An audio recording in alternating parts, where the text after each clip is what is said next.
Hi everyone, again here our Bible verse for today is all about Psalm 119 verse 60, and sabi dito, I will not hasten and not delay to obey your commandments.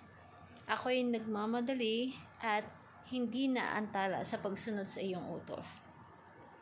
So, delayed obedience is obeyed blessings. So, kapag dinidelay natin yung utos ng Diyos sa atin, dinidelay din natin yung blessing sa atin.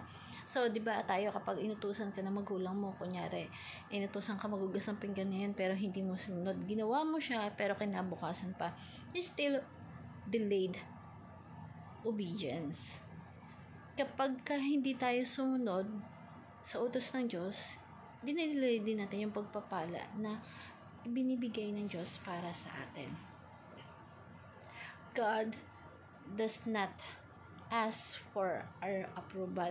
So, kapag may utos po ang Diyos sa atin, hindi naman siya nanghihingi sa atin ng approval na, Gian, okay ba sa'yo itong binuutos ko yun, no? Hindi siya humihingi ng approval. Because, yung binibigay niyang command sa atin, yung binibigay niyang utos sa atin, that is command na kailangan natin sundin. Na dapat hindi natin nire-reschedule yung blessings ni God and treat God as a boss, not an employee. Na kapag may sinabi ang Panginoong Diyos sa atin, dapat sinusunod natin because He is the King and the Kings and the Lord of all the Lords na nagbibigay sa'yo ng command. Kasi yung command niya na yun, hindi naman niya ibibigay sa'yo yun para mapahama ka. You will never go wrong when you follow what God command is. And isa sa teaching din po natin, pride. Ano yung mga nakakapagpabagal para i-delay natin yung command of the Lord? Pride, doubt, and comfort are enemies of prompt obedience. So, yung hindi pagsunod agad, ito yung mga nakakapagpabagal. Kasi meron tayong pride na hindi natin sinusunod na gawin yung mga inuutos sa atin. Kasi ito talaga yung kalaban natin.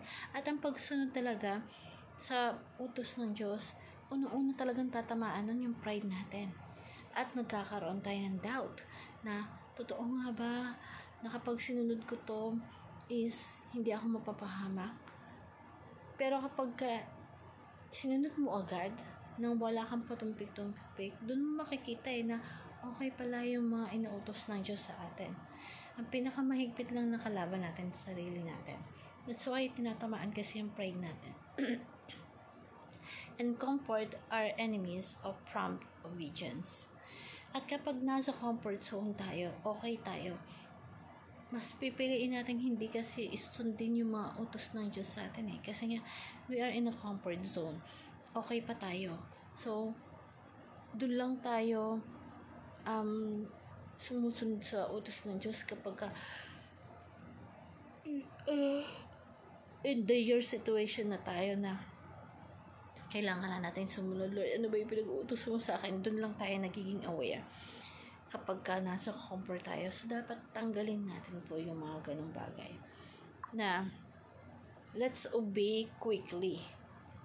For God does not make mistakes. Na, wala naman pinag-uutos ng Diyos sa atin na magkakamali tayo Lahat ng pinag-uutos niya sa atin nararapat para sa atin. And I want to share to you this simple prayer. Lord, I praise you because of the truth that you never make mistakes, and therefore I should obey you immediately. Please grant me humility, faith, and courage to fight pride, doubt, and comfort. It is my desire to obey you as soon as possible. Do not allow me to miss your blessings just because I fail to obey you quickly. Do not allow me to postpone or delay your blessings just because I am stubborn. Let me practice prompt obedience. I praise by the powerful name of your Lord Jesus Christ. Amen.